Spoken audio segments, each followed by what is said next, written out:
Maintenant, nous devons appeler dans le centre d'Israël. Il y a 3 mois où nous avons commencé.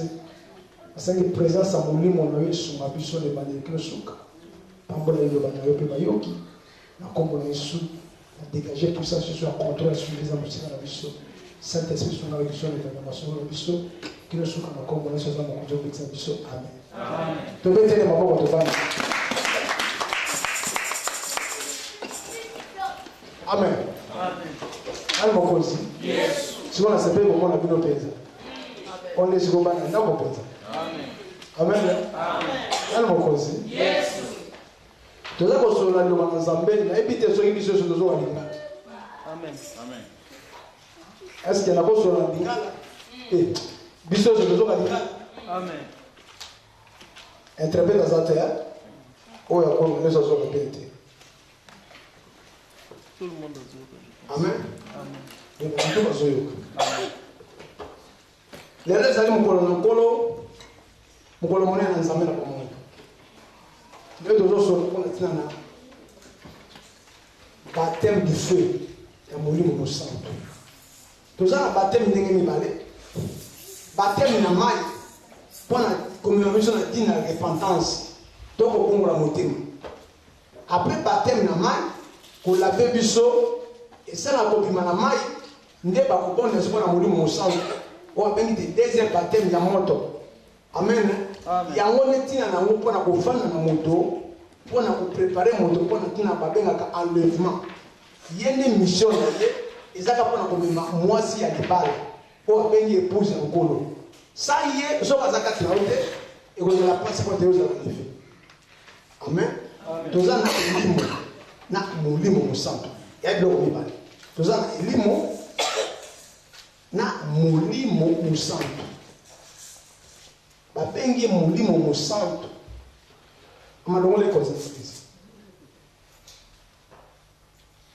babengi elimo babengi biso mulimo donc elimo mais ye babengi yango mulimo musanto o mulimo musanto ezali nani ezali ka yemoko tata. Amen. Kuna saki na mulimo na kokitepa na basakoli. Babengi ba prophète. Amona kilolenge kota mwana ndemo za mwana mote. Eko gérer stratégie. Nda lodia so ka mulimo ndi kona bilengi na mission nyoso. Ndoko na mokilo zaka batumi bale. Tuzalika na mwasi na moba. Tokome bile po parce que tozali multiplication. Ya rede zoka bile ko mibale mwasi na mobale. Ndia metonzi mobimba bo. Batoto ni bien. Alaki na besoin molimo yeko bana likolo mobali. Ndia kisi ko molimo na ye likolo na batonyo so jusqu'au grâce apengi bi molimo musanto. Amen. Tina ne pona enlèvement pona le siko tina molimo santo. Alors ne ko za na mo awa avant molimo santo o sika na mo na yo et ça na besoin fo mutu ami peto. Yeka mutanga kusala bata ye wana zaki tata akitala tinzo babuni mwana kaka ye wana mwana wana akomi molimo mo kusala so do comprendre tout ni ma question ye wana zaki tata akana utamu sa ba loi era mibeko mose utamu ina izelo na tata akiti tango kongo matata te ayeko koma mwana nde babengi ye Emmanuel nzambi kati na bato Amen. Le même kaka yewana akufi asekwa komi molimo santo. Est-ce que vous avez dit? Amen. Tu as vu commis? Tu as vu comment tu as molimo santo dans l'année? Babi kozo zaki tata nde molimo. Ya molimo efana na ba David. Ya molimo efana na ba Abraham. Ya molimo efana na ba Isaac. Ba Jérémie. Tu as vu Isaïe 11, le verset 2. Avant de donner Isaïe 11, dans une 1 Samuel. 1 Samuel 16, le verset 1. Tous on est dans le tata.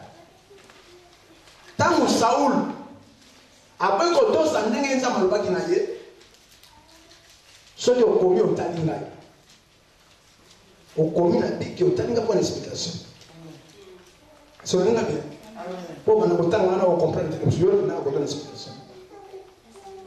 Ce qu'on a la Bible, au commun, au qui est en train ce qu'on appelle un cas de temps, on a la version. Tout est maman. 1 Samuel 1,16 1 Samuel 16. 1. Amen. Yahweh alobaki na Samuel ete okolela pona Saul sino tango nini? Abi Saul pas Samuel amonaki na boza so roi na Israël. Nzamba bi na Samuel. Abi Samuel ndenge ozo souci ozo lela. Butu na moi ikambo ya Saul. Amen. Nzamba bi ngai moko na boyi. Ngai moko na boyi ye. Ete azala mokonzi likolo na Israel te. Abi na na boyi azala mokonzi likolo na Israel te. Siko Samuel azokaba asu mokonzi Israel te. Mais marqué Saul azoyenga karo. Mais non on est que Saul te. Molimo na Nzambe elombaki pa na Saul. Pano kopesa ke royauté azala makasi ezali molimo na Nzambe kati na ye.